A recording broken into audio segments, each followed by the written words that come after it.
Hey, good people. Welcome to the Rundown with Dr. Sierra. We discuss all things running. It has been some time. Life has just been a little bit crazy, but we are back.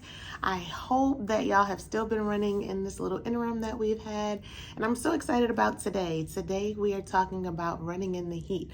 Here in Texas, it is hot already. The temperatures have been the same of what they would be in like August, more in the summer months. And I just want to talk a little bit about some tips that can help you running in the heat, as maybe in some of the other states you're preparing for this warm weather that's coming. And I just kind of want to give you a head start so that you can make sure that you continue your runs even in the summer months. First up is wearing lightweight clothes. It is very important when you're running to make sure that you have on the least amount of clothes as possible. Your body warms up while you're running, so you want to make sure that one, you're dressed in clothing that is light colored so that you can try and stay as cool as possible. You want to make sure that the clothes that you're wearing have vents or like little not holes, but like air pockets that can provide your body some type of air while you're running so that it's not all closed in and your body can still breathe. You want to make sure that you have your hat on, your sunglasses, especially in the summer months. The sun is out so long throughout the day, you don't want to be blinded. You want to make sure that you're still safe while you're running. Important thing to make sure you have in the summer months is that you're wearing sunscreen. I know you may feel like you're outside, you're moving, so you may not be getting a tan, but in reality, the sun is beaming down on you the entire time. So it's important that we make sure that we are protecting our skin, because you don't want it to be the next day you go for a run and you're like, oh my gosh, my skin hurts so bad because I was on my run yesterday and I didn't wear my sunscreen. So don't forget your sunscreen for your runs. It's very important. We all know this next one is so important, and it's that you hydrate your body.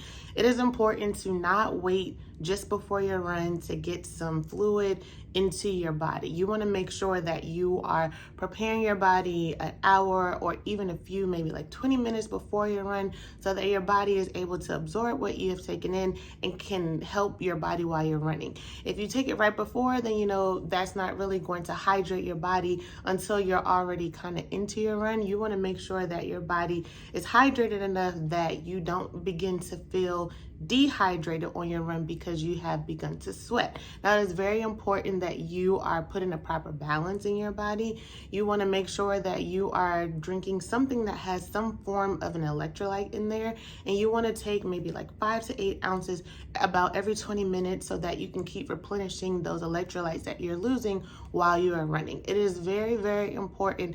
Even if you say, hey, I'm not a sweater, you want to make sure that you are still replenishing it into your body, because while you are exercising, your body is still burning off what you may have had to drink prior to your run. So just don't think that, oh, if I don't sweat, then I don't need to replenish. You're still burning those electrolytes. You're still burning those calories. So just make sure that you are hydrating your body as much as you possibly can throughout your run. There are a lot of vests that have those little water pockets. You can put water, you can put some form of maybe like a Gatorade or something that has an electrolyte in it so that you can continue your run for a longer duration if you so choose. So this next tip is about patience. So we went from the wintertime where it's super cold, and then maybe if you actually have a real spring where the weather is starting to warm back up, and then that transition into the summer. So if you maybe took off the winter months and didn't really run as often, you want to make sure that you are giving your body some patience. You need your body to get used to the warmer temperatures. You need to be able to get back in a smooth transition. So you want to have some patience. You want to make sure that you are giving yourself that transition period so that you can become acclimated to the warmer weather. It will take maybe 2 weeks or so just for your body to kind of get used to it. So if you feel like when you're going on those runs, there may be a struggle in the beginning, it's because you're not necessarily familiar with running at those temperatures, or it has maybe been a while. So you just want to make sure that you have that little bit of grace period. Don't think, oh, I didn't run all winter, now let me just hop right back into my summer runs, because it's going to be a little bit more challenging. So you need to make sure that you have that gap in there where you can kind of just play with the runs a little bit, and then once you start doing it on a continuous time frame that then you can get back used to running in a warmer temperature. This next tip would kind of seem as if it was a no-brainer, but it may not always be accessible for everyone when they go for their runs. What you want to do for your run, if you possibly can, is to run in shaded areas and run where there is grass. If you are not aware of this, the asphalt or the cement is going to absorb the heat a lot more than what the grass will. So it's going to be a lot hotter when you're running on the cement. It obviously is not as good for your knees when you're running, but I understand that if you don't have any other options, it's the most efficient one. It's right there. You can kind of just run in the neighborhood, but just be aware that you may be running when it's a little bit hotter. So you just want to take that into consideration.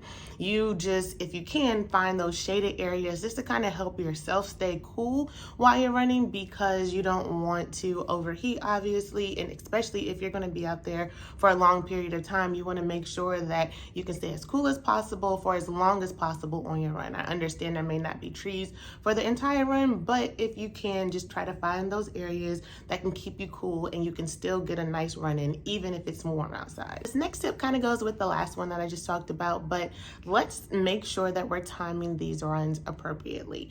Now, I know here in Texas, the humidity hasn't really kicked in that much. I mean, it is humid, but it definitely gets worse as the summer progresses. And it is important to really make sure that you're not going when it's the peak of the day, when the sun is beaming down on you, and it's just so really uncomfortable to get that run in. You want to make sure that if you can, schedule permitting, you can get up in the morning before the sun is like all the way up, or later at night in the evening once the sun has kind of gone down. Now, these two things, early in the morning, late at night, you want to make sure that you are still being really safe. It's important because there's less visibility during those times, so you just want to make sure that you are aware of your surroundings, that you're able to see what's going on. I know I've talked about this in some of my videos. There's those headlamps, or you can make sure that your clothes have reflectors on them, or even your shoes, so that you're visible if you do choose to go earlier in the day or later in the evening. Now, also with those runs, you just want to make sure that you are just kind of picking a time that works for you, that is consistent, but you want to make sure that for those night runs that you are not running so close to your bedtime that when you run, it kind of keeps you up. So I would say try and get that run at least within 1 hour of the time that you feel like, okay, I'm getting ready to go to bed. If you are a person who doesn't really have that issue, you can fall right to sleep, then, you know, it will work whatever time you go. But if that's not the case, you want to make sure that you don't plan your run so late that it keeps you up at night. So this next tip is encouraging you to slow down. I know that kind of seems backward. We're always talking about keeping your pace and, you know, hitting a new PR. However, in the summertime, you may notice that you're running a little bit slower than you normally are. And that is because with the temperature rising, let's say you're used to running at about 60 degrees or so, and let's say it's been consistently 70, 75. So every 5 degrees Fahrenheit that the temperature is rising, that typically slows your time down about 20 to 30 seconds. So just keep that in mind. If you are struggling hitting your PR, or if you're struggling just to kind of remain around your consistent time that you've been running, it could be related to the temperature. So just make yourself aware that you may run a little bit slower in the heat, just because it is a little bit more harder, especially if it's not a temperature that you're used to running in. So if you need to, just kind of give yourself a little bit grace and save that energy, you know, that you're running. You don't try to exert it all in the beginning. If you're like, oh, I'm not hitting my mile time, just know that, you know, it's related to the heat. And if you can, then, you know, preserve that so that you can make it through your run. Let's just say you allot 30 minutes and you're like, oh, I'm not getting through my entire run. Just know that, hey, maybe you can preserve a little bit more because it may take you a little bit longer. So it's just something to be aware of for your runs, and don't beat yourself up if you're not hitting your time specifically, and just know that it is probably related to the temperature. Next point is for you to run in the water. Now, I really do like this idea just because I speak so much about cross training. So if you are a runner and you're consistently running, I highly encourage you to make sure that you are incorporating rest days, that you are working on some strength training so that you can be as injury free as you possibly can and continue your runs. Now, in the summer months, it is specifically important that if you can, then get to a swimming pool while it's warmer weather and see if you can't do your run inside of the pool. It's kind of a 2-for-1. So you are working in an environment that will offload, your body weight. So it will be a little bit more challenging because you have the resistance of the water, but it's easier on your joints and on your bones. So I would highly suggest that as an option for cross training in the summer months. It may seem weird at first because you are not used to doing it. However, you should see some benefit from it. One, if you struggle or have pain while you are running, this is definitely an awesome way to offload those joints and to have decreased pain while you are running. But also because you are running with that resistance that you wouldn't normally have when you're outside of the pool, it can also have a change in your running speed and maybe even your time if it is something that you are doing on a consistent basis and not just a one-time thing. So if you haven't done it before, I would highly recommend try running in the pool, and I want you to try and keep the same form, same speed, how you normally would run, and just see if it makes a difference in your runs. Those are the tips that I wanted to share, but now I just want to make aware, if you don't already know, just some of the things that I want you to make sure that you are paying attention to while you're running, because there are so many heat-related injuries that can occur, so many heat-related things that can affect your body that you may not be aware of. And the first one is heat cramps. If you've ever been running and you just kind of feel some intense pain in your stomach, it kind of just comes from out of nowhere and you're not quite sure what's going on, or even just like you're having really bad pains in your body, it could be that you are not hydrating your body enough. So your body is trying to give you a warning sign that, hey, we're not hydrated enough for this level of activity that you have us doing. You need to stop. You need to hydrate your body as best as possible. Obviously, water is a way to hydrate your body, but if there are electrolytes available, you want to take the electrolytes to kind of put that sodium back into your body in a quicker speed than what water can do. So just make sure that you're listening to your body and pay attention. So the next illness is fainting, heat-related fainting. So as I mentioned before, with the temperatures being very high and your body may not be used to it, it's easy that you can overheat. And that could be from one, you may have on too many layers of clothing and your body just overheating. You're not having a way for that heat to exit your body. So your body is like, hey, we don't know what else to do. We're just becoming kind of overheated. And it's sometimes easy to miss because if you're outside, you're like, oh, well, I'm supposed to be hot anyway.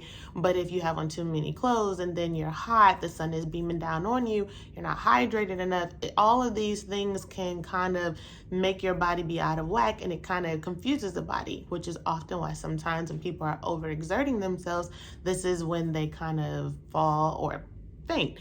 Now, if this is something that does happen to you when you're running, and even if it's not happening to you and you're running with another person, you want to lay that person, they're already down if they fainted, but you want to elevate their legs so that you can kind of help that blood flow return and kind of cool them down as much as you possibly can. You don't want to move them around too much. You just want to cool them off and get their legs up so that their blood flow can return. Talk to them as much as you possibly can just to kind of get them to respond and let you know that something is going on. So next is heat exhaustion. If you are running for a long period of time and you are out in the sun and your body again is becoming very warm, you start to become confused and you're not really sure what's going on.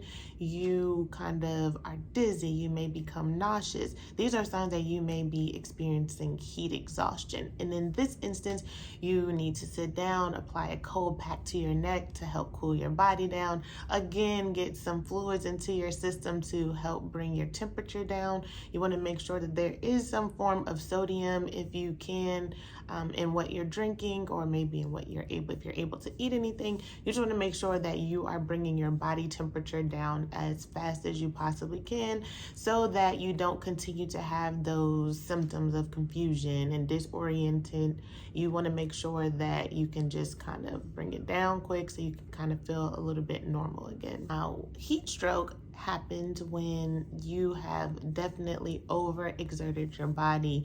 You're confused, there may be slurred speech, you may lose consciousness. A lot happens when you have heat stroke, just because your body is way overheated. This is definitely a medical emergency, and you need to seek help as quickly as you possibly can. In this instance, if you are experiencing those symptoms, you would need to be submerged into ice to bring the temperature of your body down as quickly as possible, because again, this is a medical emergency, and you just want to make sure that you're safe. So this is the reason why I want to bring these illnesses up, because while you're running, you experiencing anything like this, it is not safe to just try to continue your run. It's not safe to just think that, oh, I'll just wait till I get back. No, you could possibly be experiencing something that is life or death. So just make sure that you are aware of some of these. What I want to talk about is hyponatremia. Now, this is when you have an excessive amount of fluid in your body. Let's say maybe you guzzle down, or you've been trying to drink like a gallon of water a day or something like that. Maybe it's just like too much for your body. If you've been running for, let's say, about 4 hours or so, and your body is just becoming exhausted, and you have confusion, you have fatigue, you are just kind of overexerting your body, once again, this is another medical emergency that you have to pay attention to. Now, with this one is a little bit different. I know I talked about a lot about hydration. With this, your body already has an excess amount of that fluid, so you do not want to provide them with any fluid, because any additional fluid may be something that can turn into something fatal. So you have to be careful with this. You have to watch the warning signs and kind of get a clear understanding of what the symptoms are that they're experiencing, so that you don't do anything to make the situation worse. So I know that was a lot of information kind of thrown at you, but while we're out running in the summer months, I just want to make sure that everyone is educated, so that you can continue your runs, that there's not any injuries and there are no heat related illnesses on your runs. So I hope that you all have thoroughly enjoyed this episode. I hope that you learned something new. If you have any comments, questions, please leave them down below, and then we'll see you next time on the Rundown with Dr. Sierra, where we talk about all things running. Happy running, y'all.